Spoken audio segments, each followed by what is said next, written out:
Kata musannif rahimahullahu ta'ala, yang keempatnya,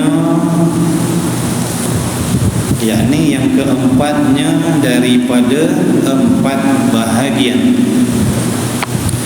Yang keempatnya yakni daripada empat bahagian sifat 20.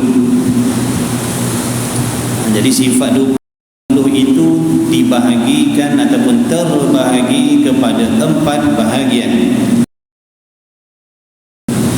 Bahagian yang pertama telah dinyatakan oleh musannif, iaitu sifat nafsiyah. Apa itu sifat nafsiyah? Ada berapa sifat nafsiyah? Sifat nafsiyah ada satu, iaitu sifat wujud. Kenapa dipanggil wujud itu sifat nafsiyah? Kerana apabila dikatakan wujud, apabila disebutkan ada, maka serta-merta kefahaman kita menuju kepada diri sesuatu. Jadi sifat nafsiyah itu sifat yang dibangsakan kepada zat. Ataupun kita olah sikit pengertian dia, suatu sifat yang menunjukkan zat, suatu sifat yang menerangkan zat, yang menyatakan zat, yang menceritakan tentang diri sesuatu. Itu yang dimaksudkan dengan sifat yang dibangsakan kepada zat, sifat yang menunjukkan zat. Contohnya bila kita menyebutkan ada Allah, wujudullah, ada Allah, maka serta-merta pengetahuan, kefahaman kita menuju kepada pengertian yang bersangkut paut dengan zat Allah. Bila sebut ada Allah, serta-merta di dalam hati dan fikiran kita ada kefahaman yang tertentu tentang zat Allah. Bila sebut ada Allah, kita tahu suatu zat yang adanya sedia kala, suatu zat yang bersifat kekal, tidak binasa, suatu zat yang bukan daripada jenis jirim dan jisim, suatu zat yang maha suci daripada bertempat berpihak. Begitulah seterusnya. Begitulah seterusnya. Bila sebut ada Allah, dengan serta-merta menunjukkan kepada diri, yakni zat Allah. Sebab tu kita belajar sifat-sifat bagi zat Allah. Bila sebut Allah, kita tahu dah bagaimana sifat, bagaimana zat dia. Bagaimana zat Allah tu? Adanya zat Allah sedia kala, adanya zat Allah kekal selama-lamanya. Ada zat Allah mukhalafah, tidak menyamai dengan segala sesuatu. Ada zat Allah maha suci dari sebarang kekurangan. Adanya zat Allah bersifat dengan segala sifat kesempurnaan, dan seterusnya.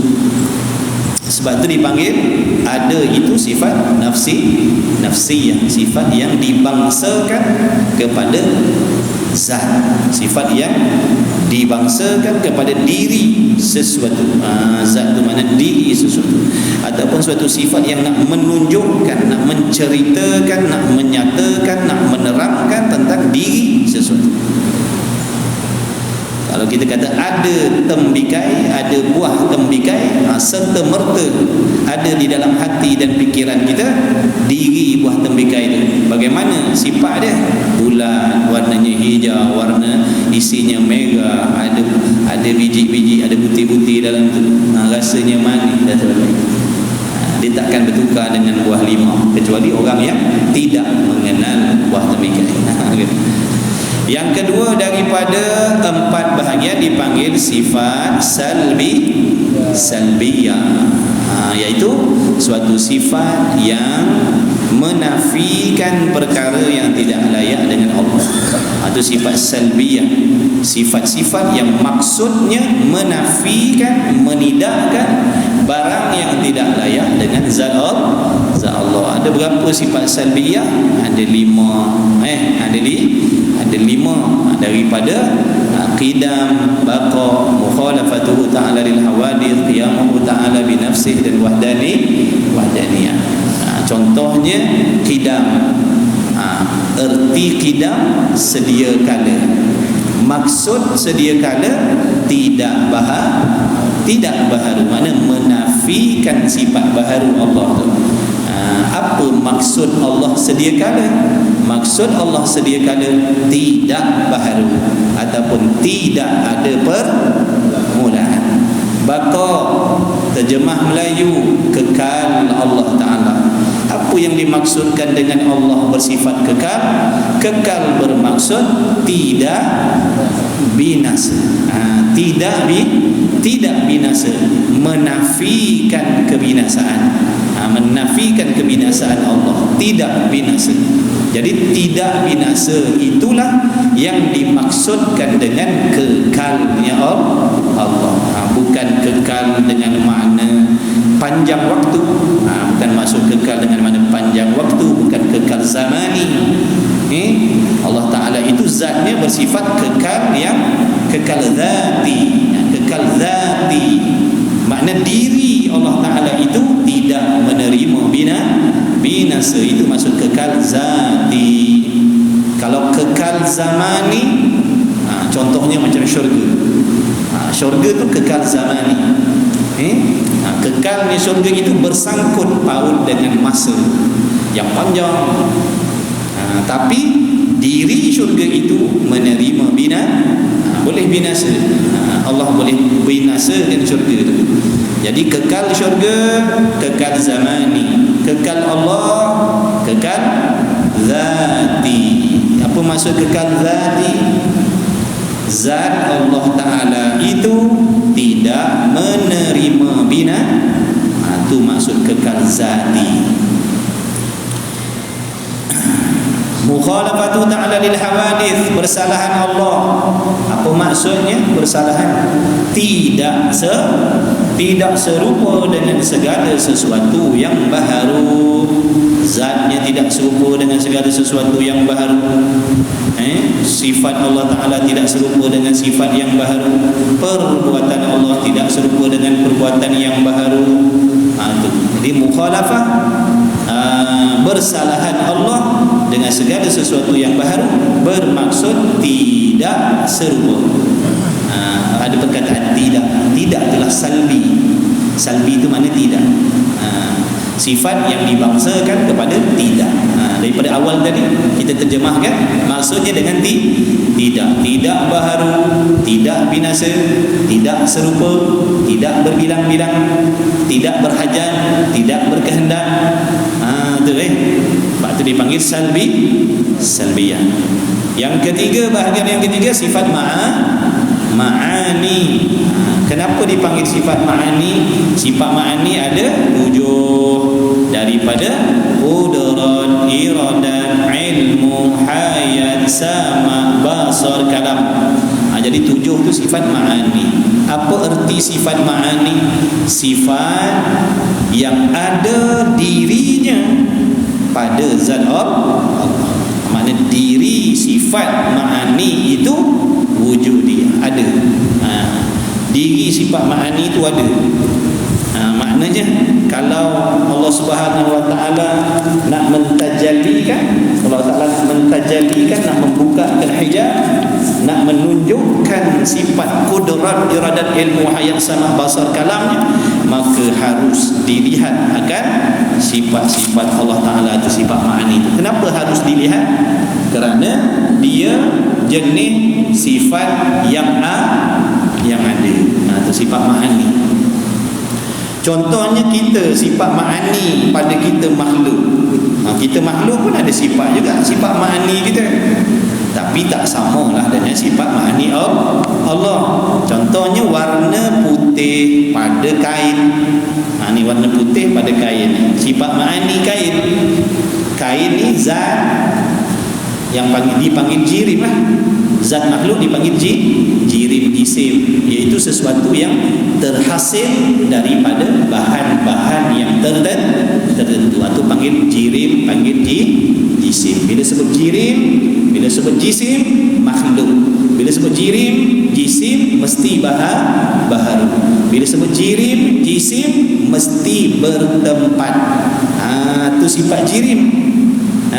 Sifat jirim, sifat jisim. Bila sebut jirim, jisim, wajib bertempat, mesti bertempat. Sama ada kita tahu ataupun kita tidak mengetahui di mana kedudukannya. Itu jirim.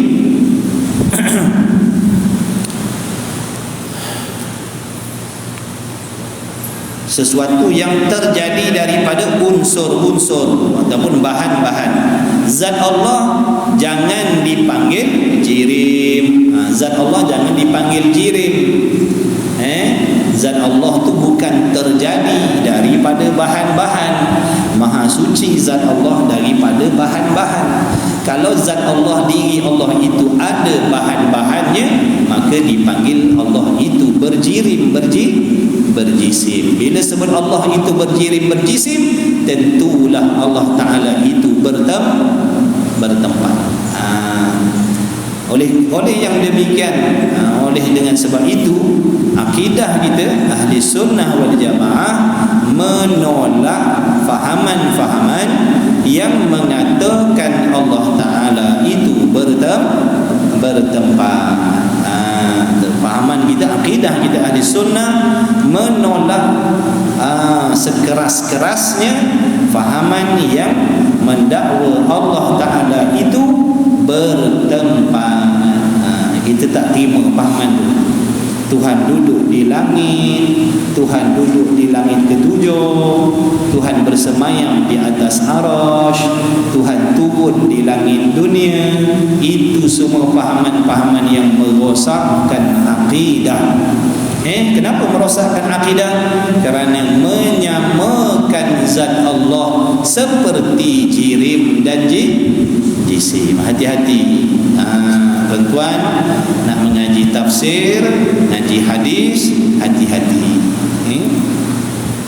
Pastikan yang mengajar kita tafsir Quran dan hadis itu guru yang berakidah ahli sunnah wal jamaah, bukan salafi palsu. Bukan salafi palsu. Kalau salafi yang original tak apa. Kalau salafi palsu lain. Yadullahu fawqa aydihim. Salafi palsu kata Allah ada tangan tapi tak serupa dengan tangan makhluk. Kalau salafi yang original, yadullahu fawqa aydihim wallahu a'lam. Serah kepada Allah. Dia tak kata Tuhan ada tangan tapi tak serupa. Dia tak kata Allah bertempat cuma kita tak tahu di mana tempat. Hati-hati Akhir zaman ni banyak yang bermuka-muka dengan salafi, ambil nama salafi duk pakai, tapi sebenarnya akidahnya berbeza. Hati-hati sekarang. Moga Allah selamatkan kita. Kalau ada guru-guru yang menterjemahkan ayat-ayat mutasyabihat, memegang kepada zahir ayat mutasyabihat, mereka bukan di kalangan ahli sunnah. Kalau ahli sunnah wajib takwil. Wajib takwil ayat mutasyabihat, hadis mutasyabihat, wajib ditakwilkan. Sama ada mengikut takwilan ulama salaf tadi, serah bulat-bulat kepada Ar-Rahmanu 'alal 'arsy istawa. Apa maksudnya? Wallahu a'lam. Dia tak kata Allah bersemayam di atas langit. Allah duduk bersemayam di atas langit, itu bukan salafi. Itu salah pi. Itu salah pi. Itu salah pi. Kalau salafi yang sebenar-benar, wallahu a'lam, serahlah kepada Allah. Kita beriman dengan ayat itu, Ar-Rahmanu 'alal 'arsy istawa. Kita beriman dengan ayat Allah itu. Apa maksudnya? Serah kepada Allah. Dia tak mandai-mandai kata Tuhan bersemayam, bersimpuh di atas langit. Na'udzubillah min zalik. Menyamakan Allah seperti kelakuan jirim dan jisim. Hati-hati. Baik. Yang keempatnya, ini yang keempat daripada empat bahagian sifat 20 dipanggil sifat maknawiyah.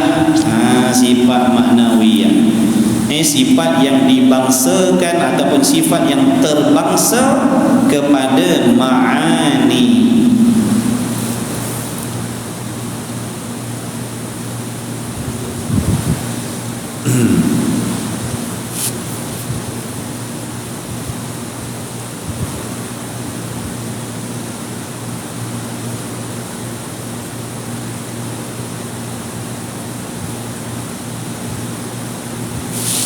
Baik, apa tu sifat maknawiyah?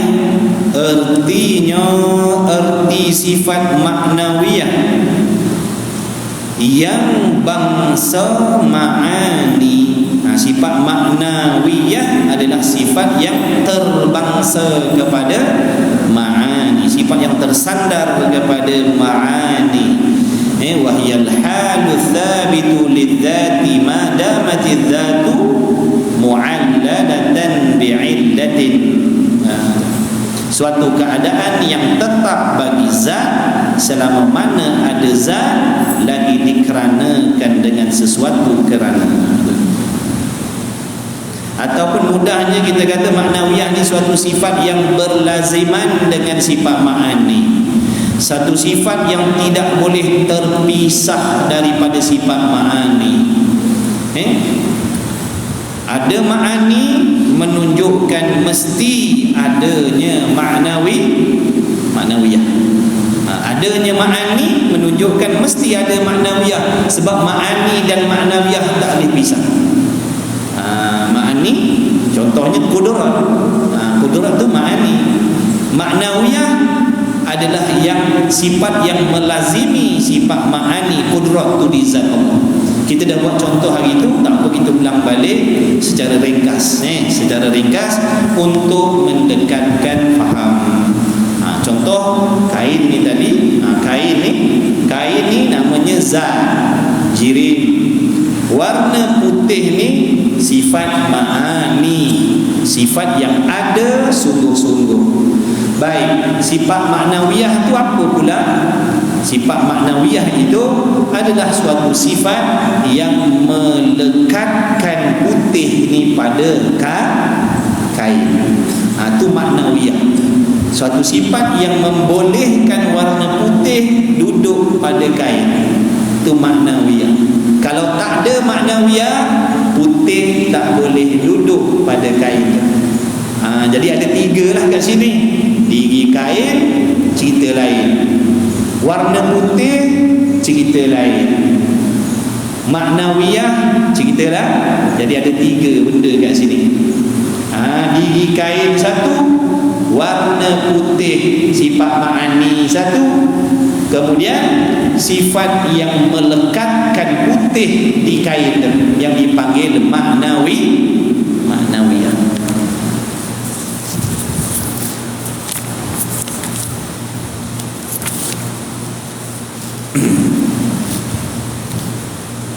Dan yaitu maknawiyah ada tujuh sifat yang kemudian daripada sifat ma'ani tersebut. Mana dalam perkiraan wujud, qidam, baqa' sampailah kaunuhu ta'ala mutakalliman. Jadi ulama susun elok dah tu.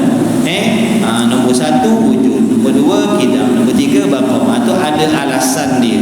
Ini di antara alasannya supaya mudah untuk kita membahagi-bahagikan. Yang pertama wujud nafsiyah. 5 lepas daripada tu salbiyah. 7 selepas daripada tu ma'ani. 7 selepas daripada tu maknawi. Kan senang tu. Padahal boleh je kita nak tonggang terbalik kan boleh. Nombor 1 qauluhu ta'ala mutakalliman. nombor 2 qudrah, nombor 3 wahdaniyah, boleh. Apakah kalau suruh kita asingkan asingkan mana ma'ani, mana ma'ani, mana ma'nawiyah, mana nafsiyah, mana salbiyah, tak jumpa cari kita. Jadi ulama dia dah susun elok dah tu. Dah susun elok dah. Nombor 1 nafsiyah, nombor 2 sampai nombor 6 salbiyah, nombor 7 14 ma'ani, lepas tu sampai akhir ma'nawiyah, kaunuhu tu ma'nawiyah, yaitu 7 kemudian daripada sifat ma'ani. Kemudian tu dengan mana? Selepas 7 sifat yang kemudian, yakni 7 sifat yang selepas daripada sifat ma'ani tersebut, yaitu sifat ma'nawiyah. Kaunuhu qadiran, adalah Allah Ta'ala itu qadiran, yang maha berkuasa. Adalah Allah Ta'ala itu yang maha berkuasa. Jadi yang dikehendaki di sini sifat maknawiyah yang mana satu? Kita dah bagi tahu. Kaunu tu perkataan kaunu tu. Yang memberi maksud keadaan ataupun adalah. Kaunu tu yang maknawiyahnya. Kemudian kaunuhu muridan, adalah Allah Ta'ala itu muridan, yang maha menentukan sesuatu daripada perkara mungkin. Jangan lupa ta'alluq sifat iradat. Jangan lupa ta'alluq sifat iradat. Iradat Allah berta'alluq kepada apa? Perkara mungkin sahaja. Menentukan mungkin sama ada dijadikan atau tidak dijadikan, diciptakan ataupun tidak diciptakan. Itu iradat. Peranan iradat menentukan perkara mungkin. Apa maksud mungkin? Mungkin bermaksud apa? Sesuatu perkara yang boleh ada dan boleh ada pun boleh, tak ada pun boleh. Itu mungkin nama dia. Jadi bila perkara mungkin tadi, perkara yang boleh ada dan boleh tiada, maka inilah yang nak ditentukan oleh iradat Allah. Contoh ni, kita ni mungkin yang telah ditentukan oleh Allah dengan ada. Kita ni asalnya mungkin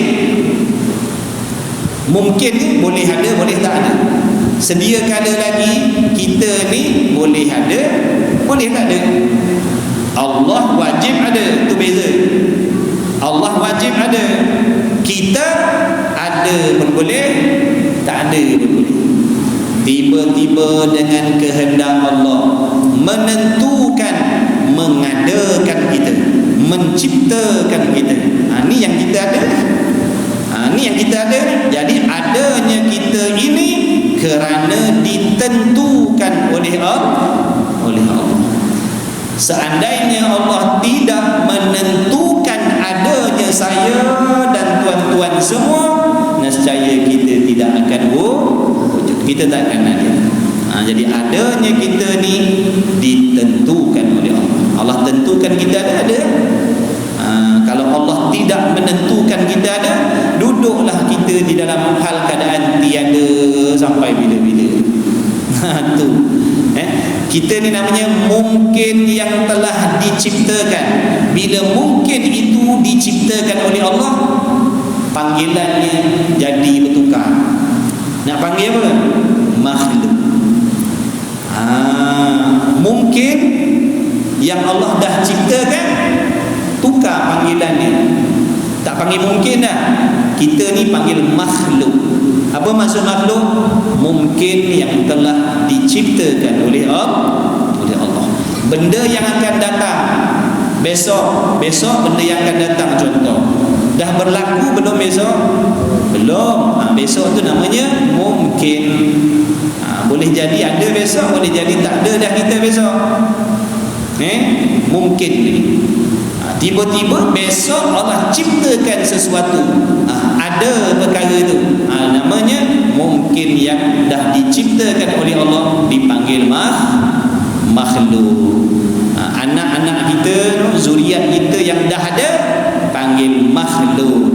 Zuriat kita yang belum ada, cucu-cucu cicit tuan-tuan yang belum ada lagi tu, namanya mungkin. Yang dah ada tu, yang berlari-lari tu, yang berlari-lari kat rumah kita tu, itu namanya makhluk mungkin yang telah diciptakan oleh Allah. Yang belum lahir lagi, yang tak tahu ke mana hala lagi tu, namanya mungkin. Maknanya boleh jadi ada, boleh jadi tak ada. Cucu, katalah sekarang dia ada cucu 10, yang 10 tu makhluk. Yang nombor 11, 12, 13, 14 akan datang tu, itu mungkin. Boleh jadi ada, boleh jadi tiada. Itu beza mungkin dengan makhluk. Kaunuhu aliman, adalah Allah Ta'ala itu aliman, yang maha mengetahui. Apa ta'aluk sifat ilmu? Ilmu tu sifat pengetahuan. Ilmu bermaksud pengetahuan.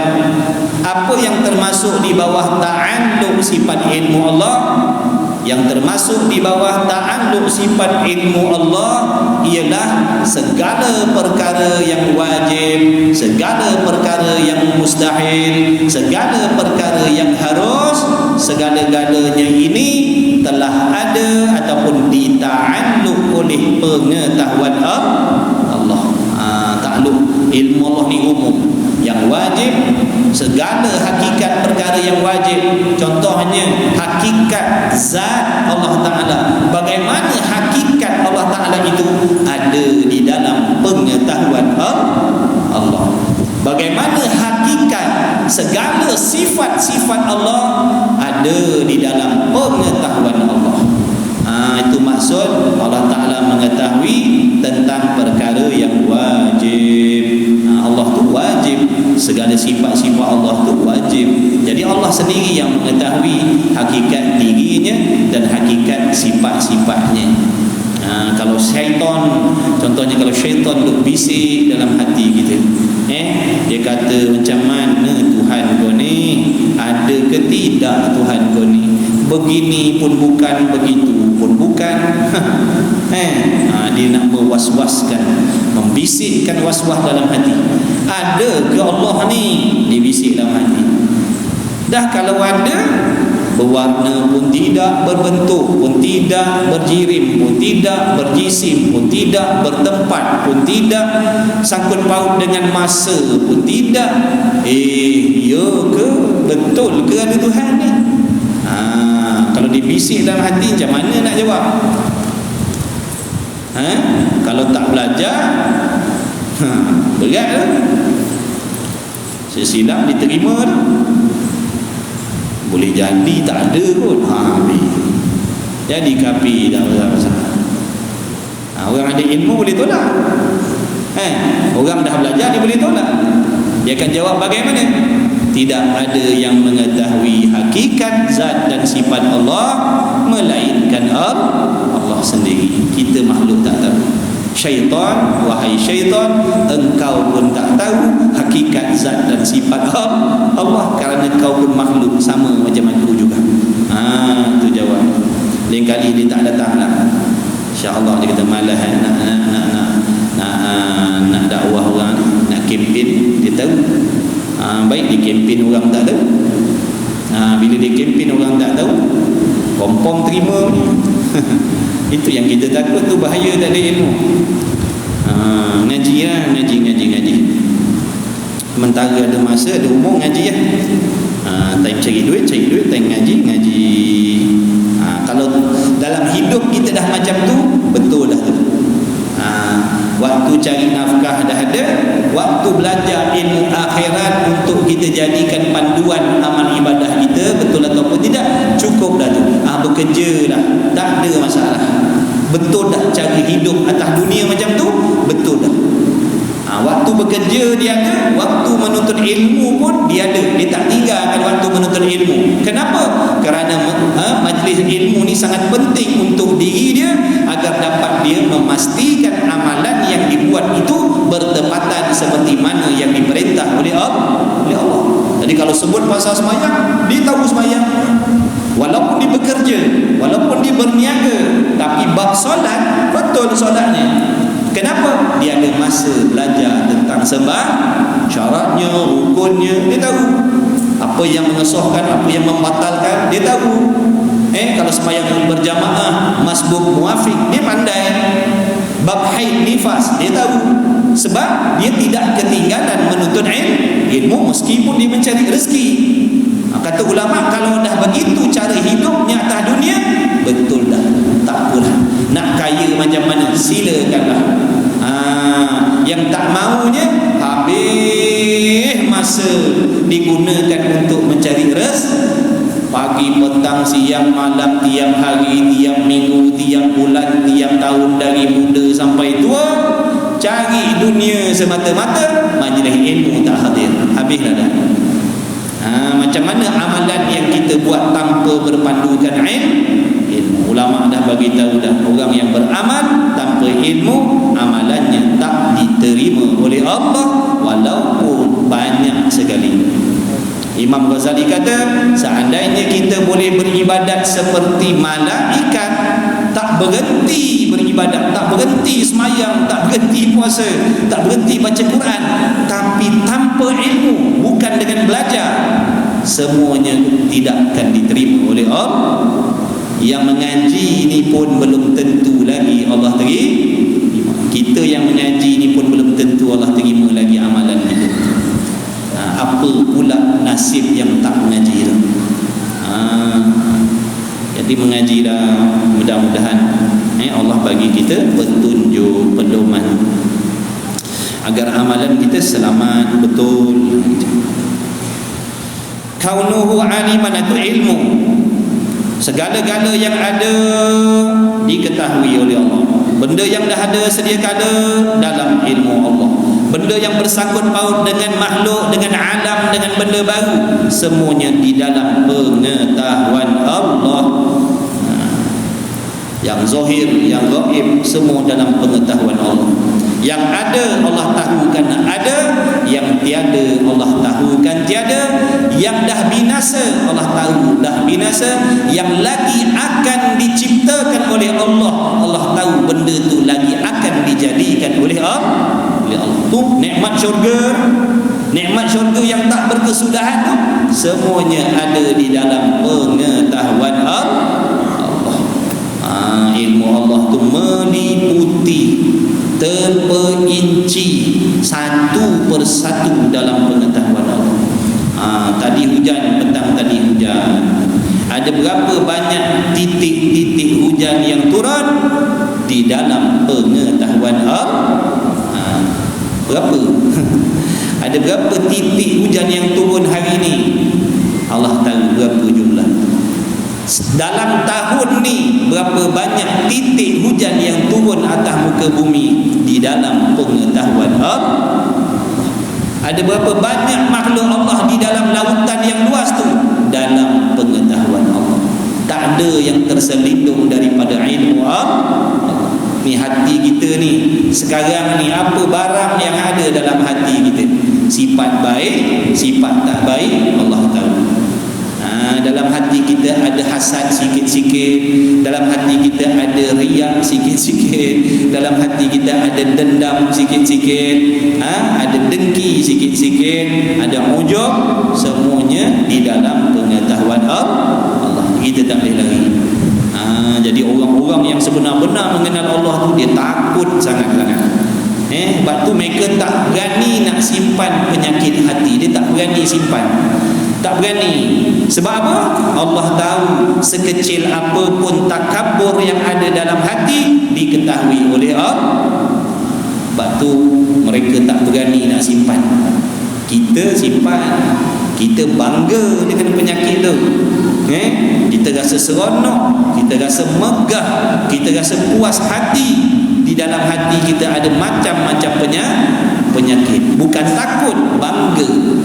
Bangga dalam hati ada dendam, bangga dalam hati ada dengki, bangga dalam hati ada sangka jahat, dan macam-macam lagi sifat mazmumah. Sebab kita tak takut kepada Allah.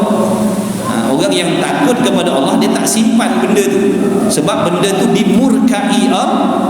Allah murka, Allah benci sekecil apapun. Apabila ada dalam hati kita walau satu sifat mazmumah, Allah benci. Sealim apapun kita, sekalipun kita dipanggil abid, orang yang kuat beribadat, tapi dalam hati ada penyakit ujub, Allah benci kita, tuan-tuan. Sebab tu kena buang semua, kena usaha buang, jangan simpan.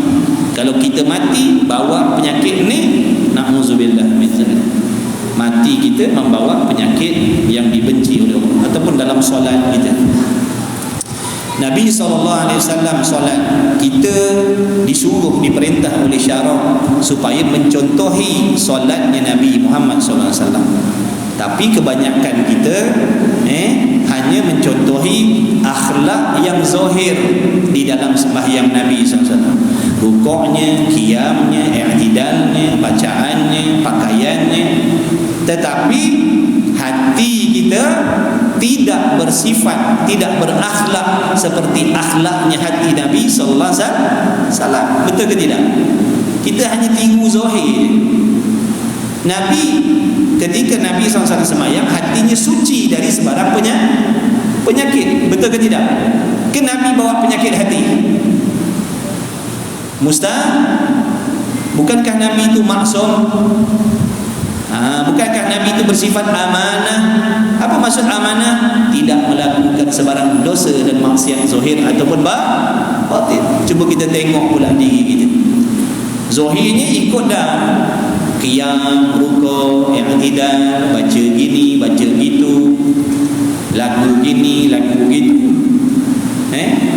Tapi masalah hati kita, hati itu tak sama seperti yang Nabi suruh. Dengan makna kita membawa segala penyakit-penyakit yang Allah benci di dalam hati kita setiap kali menunaikan sembahyang. Betul ke tidak? Kita bawa dendam. Ada lagi dendam kita bawa dalam hati sewaktu kita sembahyang. Adakah Allah tak tahu dalam hati kita ada dendam waktu kita solat? Adakah Allah tak tahu dalam hati kita ada simpan dendam dengan seseorang waktu kita solat? Allah tahu, maka Allah benci kita walaupun kita solat. Dalam solat kita bawa sangkaan jahat kepada orang lain. Adakah Allah tidak tahu yang hati kita sedang bersangka-sangka pada orang lain? Allah tahu. Zahirnya solat, zahirnya sujud, zahirnya rukuk, tapi hatinya penuh penyakit. Kita tak boleh sorok dengan Allah. Secantik apapun keterampilan pakaian kita di dalam sembahyang, sewangi apapun minyak atar yang kita pakai, kita tak boleh menyembunyikan penyakit hati yang busuk di hadapan Allah. Sebab tu orang-orang yang takut tu dia tak berani simpan. Akhlak mereka, akhlak hati mereka di dalam solat itu terbawa sehingga luar sembahyang. Jadi sembahyang ni sebenarnya nak mengajar kita, mendidik kita supaya menjadi orang yang bersih daripada perbuatan keji dan mungkar di dalam solat dan di luar solat. Tapi kita ni tuan-tuan puan-puan, saya ni khusus ni, luar solat pun banyak dosa penyakit, dalam solat pun bawa dosa penyakit hati. Macam mana? Patutlah kita ni tak dapat faedah sembahyang tu. Masih lagi seronok nak membuat perbuatan keji dan mungkar. Tak dapat lagi apa yang Allah janjikan dengan sembahyang. Walaupun kita mengaji, mengajar, tapi masih lagi mulut kita jahat, mata kita jahat, telinga kita jahat. Ini perbuatan keji, ini perbuatan kotor, ini perbuatan jijik. Kenapa masih ada pada diri kita yang menunaikan solat? Bukankah Allah dah janji sesungguhnya solat itu mencegah daripada perbuatan keji dan mungkar? Tapi masalahnya kenapa masih lagi ada perbuatan keji itu pada diri kita?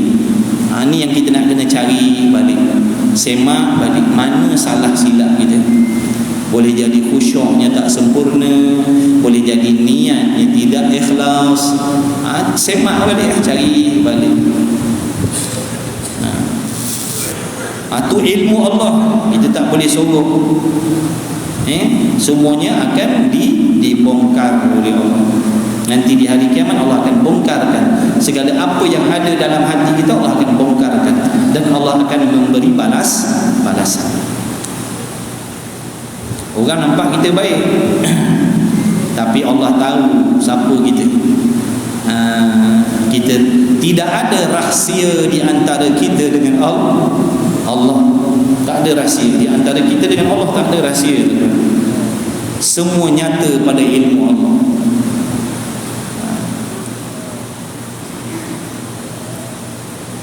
Kaunuhu hayyan, sifat maknawiyah yang seterusnya. Kaunuhu hayyan, adalah Allah Ta'ala itu Tuhan yang bersifat dengan hidup. Hidup Allah bukan dengan roh. Dulu kita dah belajar, dah huraikan dalam sifat hayat dulu kan. Allah Ta'ala itu bersifat dengan hidup, tapi hidup Allah tidak seperti makhluk. Hidup Allah bukan dengan roh. Walaupun roh yang qadim sekalipun, mustahil, tak boleh dikatakan Allah itu hidup dengan roh. Kerana seandainya Allah Ta'ala itu dikatakan hidup dengan roh, maka Allah Ta'ala itu dipanggil kam muttasil. Kam muttasil makna sesuatu yang bergabung. Macam kita ni bergabung, jasad kita bergabung dengan roh, maka kita ni dipanggil kam muttasil. Bila kam muttasil, maka itulah juga yang dipanggil berjisim, berjirim. Jadi tak boleh kata Allah hidup dengan roh, Allah hidup dengan nyawa, Allah hidup dengan roh. Dah maha suci zat Allah daripada demikian. Kemudian kaunuhu sami'an, keadaan Allah Ta'ala sami' yang maha mendengar. Apa ta'alluq sifat sama'? Sifat pendengar Allah bertakluk kepada apa? Kepada perkara yang wujudiyah. Tiap-tiap perkara yang ada semuanya didengar oleh Allah. Sama ada perkara itu bersuara, berbunyi, ataupun tidak bersuara dan tidak berbunyi, asalkan perkara itu wujud, semuanya didengar oleh Allah. Dah belajar itu dalam sifat sama. Tengok balik kitab kita dalam kaji, tengok balik. Yang kita faham sebelum kita ngaji sifat 20 ni, yang kita faham Allah maha mendengar, yang kita faham Allah mendengar suara.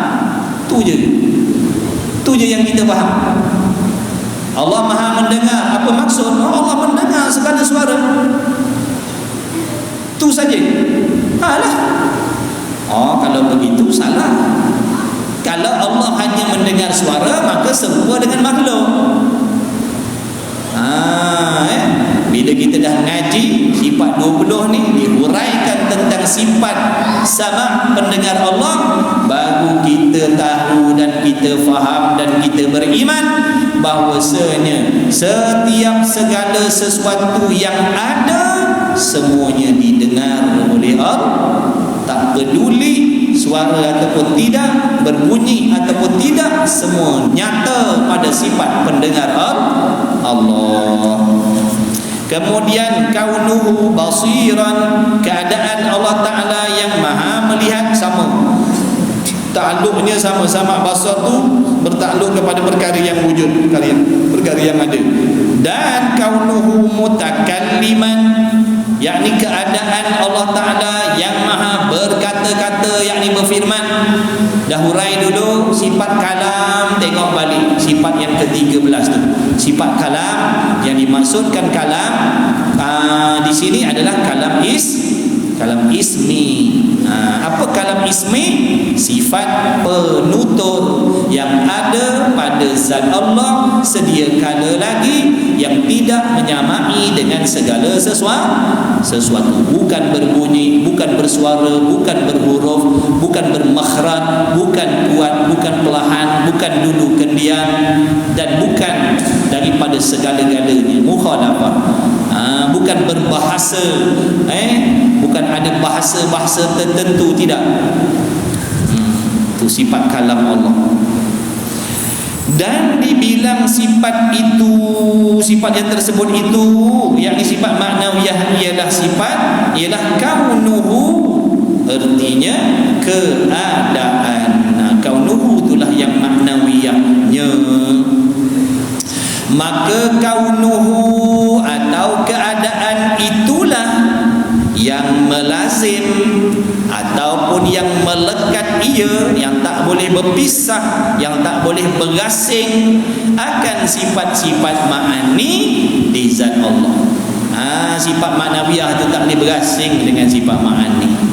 Dan sebab melazim ia maknawiyah, dengan sebab melekatnya maknawiyah tadi, tak boleh berpisah, tak boleh bergasing, tak boleh bercerai daripada sifat ma'ani.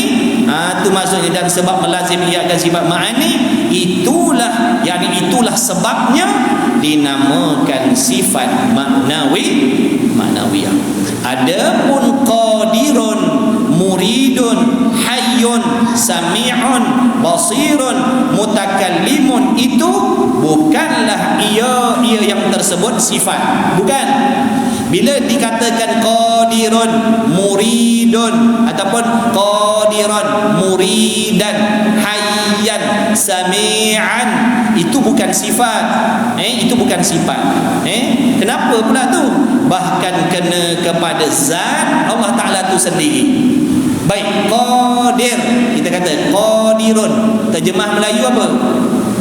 Yang maha berkuasa. Apa yang kita faham dengan yang maha berkuasa? Siapa yang maha berkuasa tu? Zat Allah.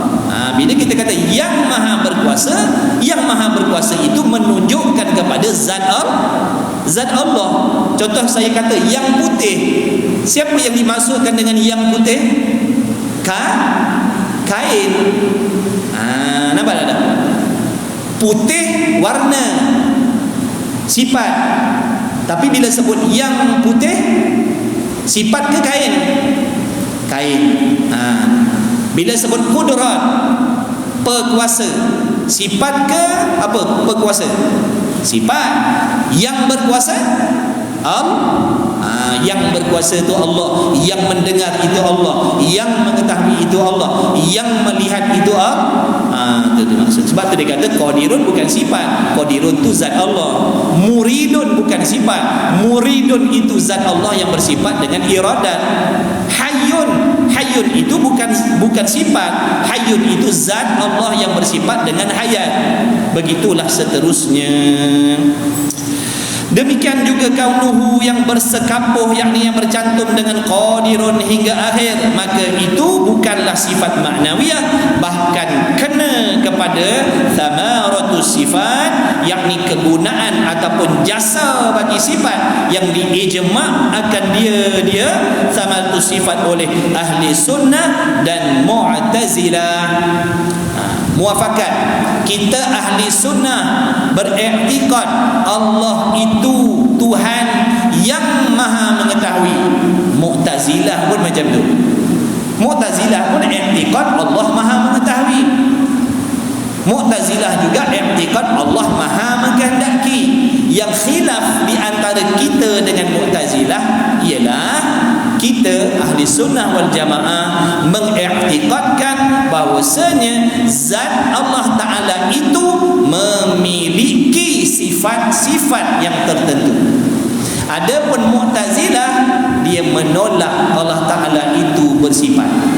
Mu'tazilah kata Allah tak ada sifat, Allah tu zat sahaja. Kudrat tak ada, Allah tak ada kudrat, Allah tak ada iradat, Allah tak ada sifat ilmu, kata Mu'tazilah. Tapi mereka beriktikad Allah kuasa. Itu yang pening gitu. Allah tak ada sifat kudrat, tapi Allah berkuasa. Allah tidak ada sifat pendengar, tapi Allah maha mendengar. Itu Mu'tazilah. Tuan-tuan pening tak kalau saya cakap begini? Kain ni bersifat putih. Kain ni kain yang putih. Tapi kalau orang tanya warna putih ada ke tidak? Warna putih tak ada. Tapi kain ni pun mudah tak nak faham? Warna putih tak ada, tapi putih kain ni. Itu Mu'tazilah. Kita ahli sunnah dah. Kain ni bersifat dengan putih. putih tu sifat pada kain. Bila warna putih itu duduk pada kain, maka kain ni kita panggil yang putih. Itu kita ahli sunnah. Mu'tazilah kain semata-mata kain, warna putih tak ada, tapi kain ni pun bengong kita nak mikir. Itu Mu'tazilah. Kita tak pakai Mu'tazilah. Okey, sikit lagi habiskan perenggan. Maka hendak perhatilah engkau. Ni nasihat tu kita ni. Dia nasihatkan kita, perhatilah engkau bersungguh-sungguh. Mana ngajilah tauhid ni betul-betul. Ngaji sungguh-sungguh, jangan main-main. Supaya apa? Supaya terang, nyata, jelas. Kalau main-main nanti tak terang, tak jelas, tak faham. Selesailah huraian-huraian yang sabit bagi Allah Ta'ala, yang wajib atas tiap-tiap mukallaf mengetahui serta mengaku makna beriman sungguh di dalam hatinya dengan jalan tafsir, iaitu 20 sifat, dan lawan-lawan pun 20 sifat, beserta pula dengan dalil-dalil naqli dan dalil-dalil aqli. Selesai dah. Maknanya perkara yang wajib kita mukallaf belajar tentang sifat yang wajib bagi Allah 20, yang mustahil bagi Allah 20, dah selesai dihuraikan. Kepahamannya wallahu a'lam. Dah selesai baca, fahamnya tak tahulah. Agak faham tu. Wallahu a'lam wa ilmuhu wa atam. Mudah-mudahan kita insya-Allah diberi kesempatan oleh Allah bertemu lagi di masa-masa akan datang dengan berkat majlis ilmu kita, dengan berkat Nabi Muhammad sallallahu alaihi wasallam. Mudah-mudahan kita dipanjangkan umur, diberi kesihatan, keafiatan yang sempurna untuk kita memperbaiki amal ibadah kita, insya-Allah. Amin ya rabbal alamin. Bismillahirrahmanirrahim. Alhamdulillahirabbil alamin, wassalatu wassalamu ala Rasulillah wa ala alihi. Allahumma rabbana fa'na bima 'allamtana, rabbana 'allimna alladhi ma yanfa'una, rabbana faqih ahlana wa qarabatin lana fi dinina ma ahli qudri wa thawab dzakar. Wa sallallahu ala sayyidina Muhammad wa ala alihi wa sahbihi wa baraka wa sallam. Alhamdulillahirabbil alamin. Taqabbalallahu minni wa minkum, minna wa minkum, taqabbal ya karim. Allahumma salli ala